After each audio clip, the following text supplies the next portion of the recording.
As the hour drew near to his death, Jesus took his disciples to an olive garden called Gethsemane.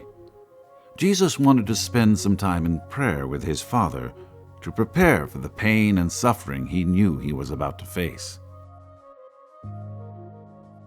As they reached the garden, Jesus said to his disciples, "Sit here while I go over there to pray." Jesus took Peter, James, and John farther into the garden with him, and he became anguished and distressed. Jesus told them, "My soul is crushed with grief to the point of death. Stay here and keep watch with me."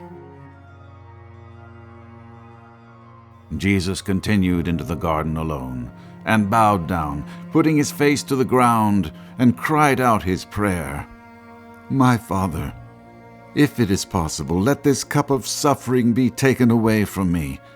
Yet I want your will to be done, not mine."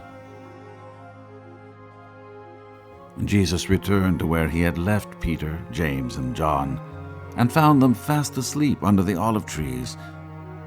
Jesus said to Peter, "Couldn't you watch with me even 1 hour? Keep watch and pray, so that you will not give in to temptation. For the spirit is willing, but the body is weak." After seeing that his disciples were awake, he walked back into the garden to pray a second time. Jesus prayed, "My Father, if this cup cannot be taken away unless I drink it, your will be done."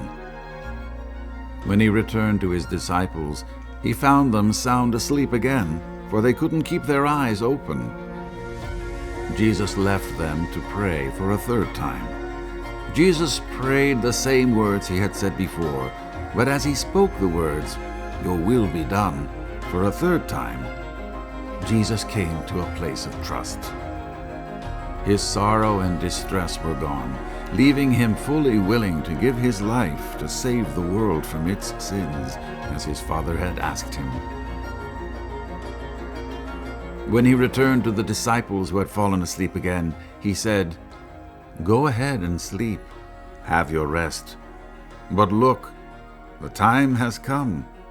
Judas, my betrayer, has arrived to turn over the Son of Man into the hands of sinners."